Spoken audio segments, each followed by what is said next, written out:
తాకట్లో ఉన్న మీ బంగారాన్ని విడిపించి ఆ రోజు ఆన్లైన్ రేటుకి కొంటాం. Sharma gold company. నమస్కారం, వెల్కమ్ టు సుమన్ టీవీ. నేను గీతాంజలి. ప్రస్తుతం మనతో పాటు శ్రీచక్ర పీఠం వ్యవస్థాపకులు, ప్రముఖ జ్యోతిష్య పండితులు బ్రహ్మశ్రీ ప్రదీప్ జోషి గురువు గారు ఉన్నారు. వారితో మాట్లాడదాం. గురుగారు నమస్కారం అండి.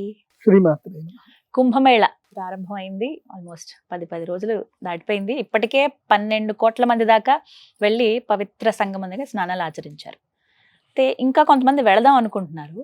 ముఖ్యమైన రోజులు అంటూ ఇంకొన్ని ఉన్నాయని చెప్తున్నారండి. అవి ఏవి, ఎందుకు వెళ్ళాలి అని అడిగే వాళ్ళకి మీరు ఇచ్చే సమాధానం ఏంటి? శ్రీ గురుభ్యో నమః. శ్రీమాత్రే. కుంభమేళ. ఫస్ట్ ఈ కుంభమేళ అని ఎందుకు అన్నారు? దీన్ని ఏదో ఒకటి అనొచ్చు కదా.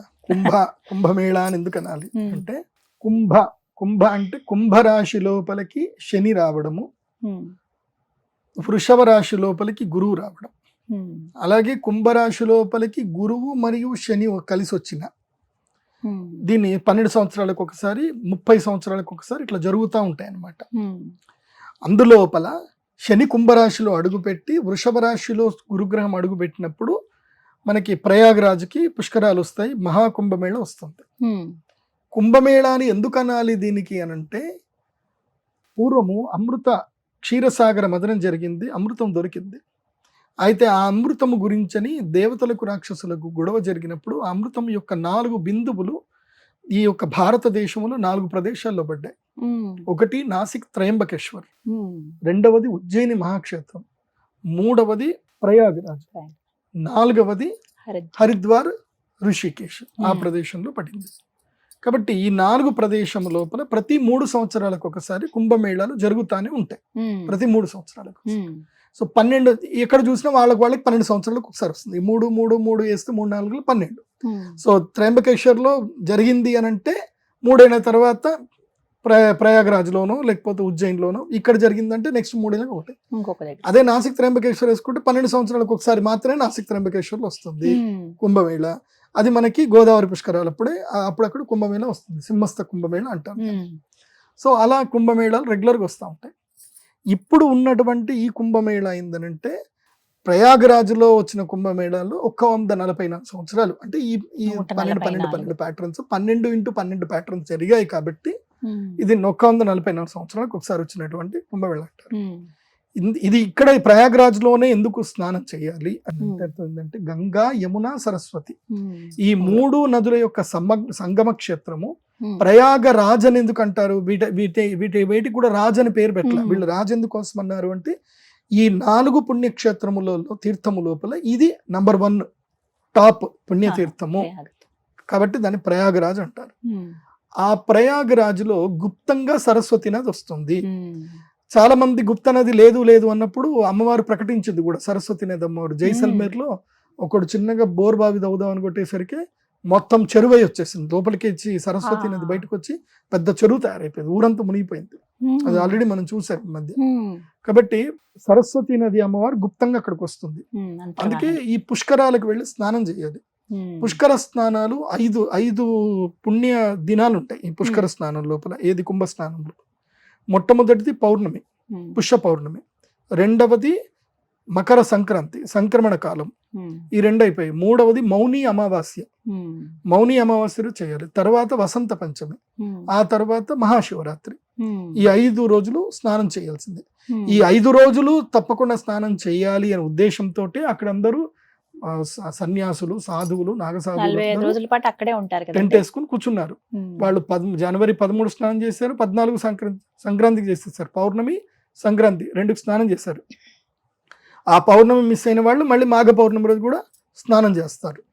సో ఎటైనా ఒక పౌర్ణమి రోజు స్నానం చేయాలి, నిండు పౌర్ణమి స్నానం చేయాలి. చేసి మళ్ళీ కంటిన్యూగా మౌని అమావాస్య స్నానం చేయాలి. తర్వాత ఇది కొంతమంది 7 కానీ 8 కానీ కూడా చేస్తారు. రథ సప్తమికి చేస్తారు, తర్వాత మాఘ పౌర్ణమికి చేస్తారు, తర్వాత మాఘ అమావాస్యకి కూడా చేస్తారు. Most of the end day వచ్చేసి మాఘ అమావాస్య. కాకపోతే చెప్పాను కదా, ఇప్పుడు దీక్షాపరులు, తపస్సంపన్నులందరూ కూడా అక్కడే ఉండి చేస్తారు.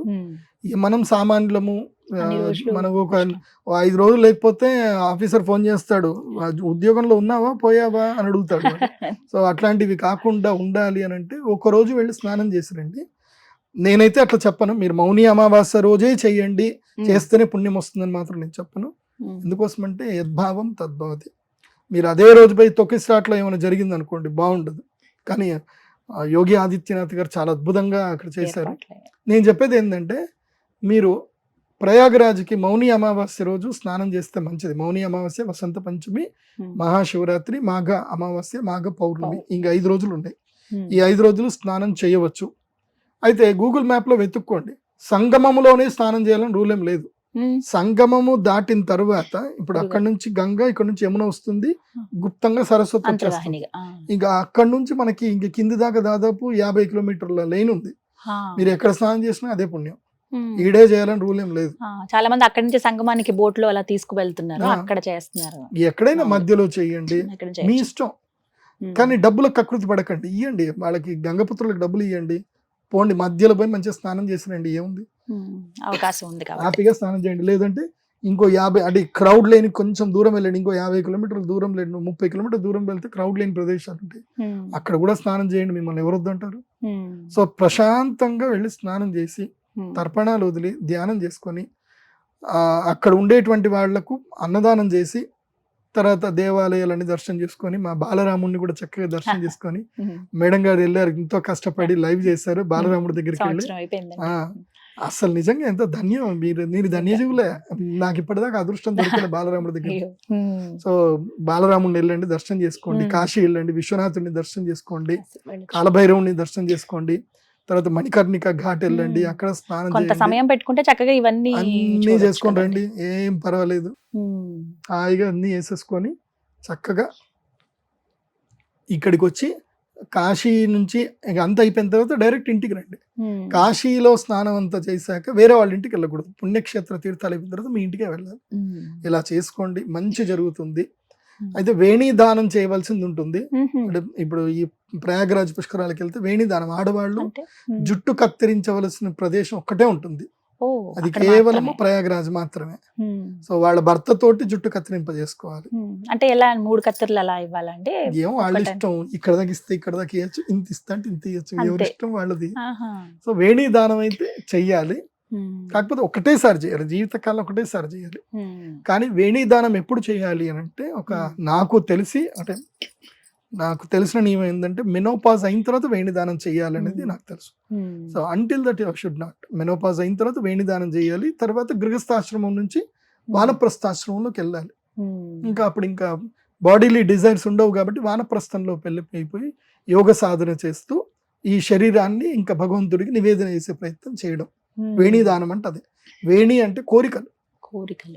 ఆడవాళ్ళకి అందమే కదా కోరిక, ఎంత అందంగా ఉంటే అంత వాళ్ళకి వ్యామోహం ఎక్కువ ఉంటుంది. ఒక్కసారి వెంట్రుకలు కట్ అయినాయంటే ఇంకా అయిపోయాయి, కోరికలు లేవు, ఏం లేవు. సో మెల్లిమెల్లిగా దేహకాంక్ష తగ్గాలి, అందుకే వేణి దానం అంట, వేరే ఏం లేదు. అక్కడికి వెళ్ళి స్నానం ఆచరించడం ఒకటేనా అంటే ఇంకా ముఖ్యమైనది స్నానం చేయాలి, పిండ ప్రదానం చేయాలి, తర్పణాలు వదలాలి.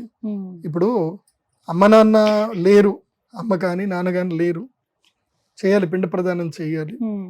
సడన్ గా ఎవరైనా పిల్లలు చనిపోయారు, వాళ్ళ కోసం కూడా చెయ్యాలి. కొంతమంది ఉంటారు వాళ్ళకి ఫ్రెండ్స్ అంటే చాలా ఇష్టము, వాళ్ళు సడన్ గా చనిపోయి ఉంటారు, వాళ్ళు అనాథలు ఉన్నారు, వాళ్ళ కోసం పెడతా అన్న కూడా అక్కడ వేరే వాళ్ళతోటి పెట్టించవచ్చు, వాళ్ళ పేరు చెప్పి. సో వాళ్ళ పేరు చెప్పి అన్నదానాలు చేయొచ్చు. ముఖ్యంగా పుష్కరాలు తీర్థాల్లో చేయాల్సింది ఏంటంటే పిండ ప్రదానాలే, అది తప్పకుండా చేయాలి. అది మునక వేసేటప్పుడు ఖచ్చితంగా ఈ మంత్రం గాని శ్లోకం గాని పఠించాలంటే గంగా గంగా గంగా గంగమ్మ పేరు తెలుసుకుంటే చాలు, సింపుల్ మెథడ్. దానికి శ్లోకాలు ఉంటాయిలేండి. గంగా సింధు సరస్వతి యమున గోదావరి నర్మదా కృష్ణ భీమరతి సలియు శ్రీగండకి గోమతి కావేరి కపిల వరాహతనయ నేత్రావతి ఇత్యాదయో నద్యశ్రీ హరిపాద పంకజ బవాహ కుర్యాద్రువం మంగళం. ఇలా మంచి మంచి శ్లోకాలు ఉంటాయి. అక్కడ కూడా మీకు ఇస్తారులేండి, అక్కడ పాంప్లెంట్లు ఇస్తారు ఏ శ్లోకాలు చదవాలి. ఇంకా కానీ పుష్కర స్నానానికి సంబంధించిన శ్లోకాలు కొన్ని ఉంటాయి. అలాగే అక్కడ చాలా మంది అఘోరాలు నాగ సాధువులు ఉంటారు, వారిని దర్శించుకునే అవకాశం కూడా ఉంటుంది.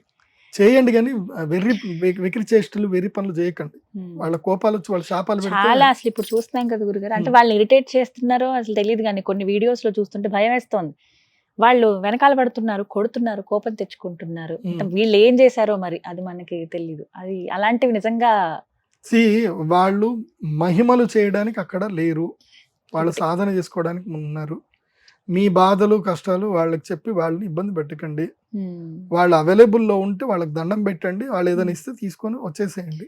వాళ్ళు ఎవ్వరూ డబ్బులు డిమాండ్ చేయరు. మీకు ఏదైనా ఇవ్వాలి అనుకుంటే వాళ్ళకి ఇవ్వండి, అంతేగాని నేను ఇంత ఇస్తా నాకు ఆ పని చేసి పెడతావా ఇట్లాంటి ఎర్రి ముచ్చట్లు మాత్రం చేయకండి. వాళ్ళ కోపాలు వచ్చి వాళ్ళ శాపాలు పెడితే మాత్రం తట్టుకోలేరు. మీరు బాగా గుర్తుపెట్టుకోండి.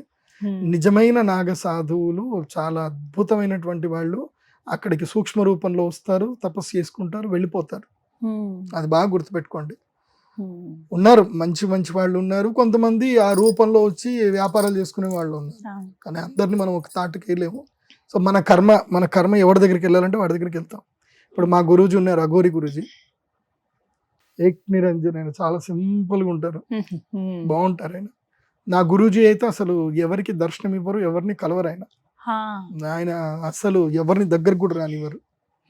అసలు ఆయనకు శిష్య బృందము అవేమి ఉండదు. ఆయన ఒంటరిగా తిరుగుతాడు. ఆయన ఇప్పుడు ఇక్కడ కనిపించాడంటే కొన్ని రోజులకు అక్కడ కనిపిస్తాడు. ఎట్లా వస్తాడు ఎటు పోతాడో తెలియదు. ఆయన కారు ఉండదు, ఏముండదు. నడక మార్గం అంత దూరం ఎట్లా వస్తారో తెలియదు. అట్లా మా గురూజీ మాత్రం ఉంటారు. ఆయన ఇప్పటికీ యమునోత్రిలో ఉంటారు. ఆయన నేను ఎప్పుడైనా వెళితే ఆయన దర్శనం ఇవ్వాలి అనుకుంటే ఆయన కనిపిస్తాడు, నేను కలవాలి అనుకుంటే ఆయన కనపడ్డు, ఆయనకి ఇవ్వాలి అనుకుంటే ఆయన కనిపిస్తాడు. సందేశం వచ్చేస్తుంది, మెసేజ్ వస్తుంది, రా అని చెప్తాడు అంతే. స్వప్నంలోనే దర్శనం అవుతుంది, రా అంటాడు, అనగానే మేము వెళ్ళిపోతాం. వెళ్ళిపోయి కనిపిస్తాం అంతే. నో ఫోన్లు, నథింగ్. ఆయనకు ఫోన్ దగ్గర, ఆయన దగ్గర ఫోన్ కూడా ఉండదు. నేను పలానా టైంకి ఆయన ఇక్కడ రా అని అంటాడు, అది ఆటోమేటిక్ అది ఏదో కనెక్షన్ అయిపోతుంది, నేను కలిసిపోతాను అంతే. హరిద్వార్ రమ్మంటారు, ఆ రా అని హరిద్వార్కి రమ్మని అంటారు, వెళ్తాను, ఆయన అక్కడ కూర్చుంటాడు.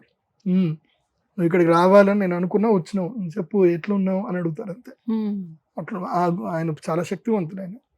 ఆయన ఏమీ అడగడు నా దగ్గర నుంచి, కానీ నాకు ఈ పని చేయమని చెప్తాడు. ఆయన చెప్పిన పని నేను చేయాలి, చేయకపోతే మాత్రం దెబ్బలు పడతాయి. సో అట్లా అది అటువంటి గొప్ప గొప్ప గురువులందరూ ఇక్కడికి వస్తారు కదండి, నాగసాధువులు. మహాశక్తి సంపన్నులు, దేశం యొక్క శ్రేయస్సు కోరే మహానుభావులు ఇప్పటికి ఉన్నారు. వాళ్ళు ఉన్నారు కాబట్టి మనం ఇంత ప్రశాంతంగా ఉంటున్నాం, ఉండగలుగుతున్నాం. అందుకే వెళ్ళండి, కుంభమేళకి వెళ్ళండి, గొప్ప అవకాశం. చక్కగా స్నానం చేయండి. కనీసం ఒక అరగంట సేపు అయినా స్నానం చేయాలి, అరగంట చేయాలి, చేస్తేనే బాగుంటుంది. కానీ మంచి ప్లేస్ చూసుకొని వెళ్ళండి స్నానం. అవకాశాలు కూడా అన్ని ఉన్నాయి, చక్కగా అన్ని ఏర్పాట్లు కూడా చేశారు కాబట్టి ఒకవేళ మరీ ముఖ్యమైన రోజుల్లో కుదరని పక్షంలో మామూలు రోజుల్లోనైనా వెళ్ళి చేస్తే మంచిది కదా. మాఘ అమావాస్య వరకు ఎప్పుడైనా వెళ్ళండి, శివరాత్రి వరకు. చాలా చక్కగా వివరించారు గురుగారు, ధన్యవాదాలండి. శ్రీమాత్రే.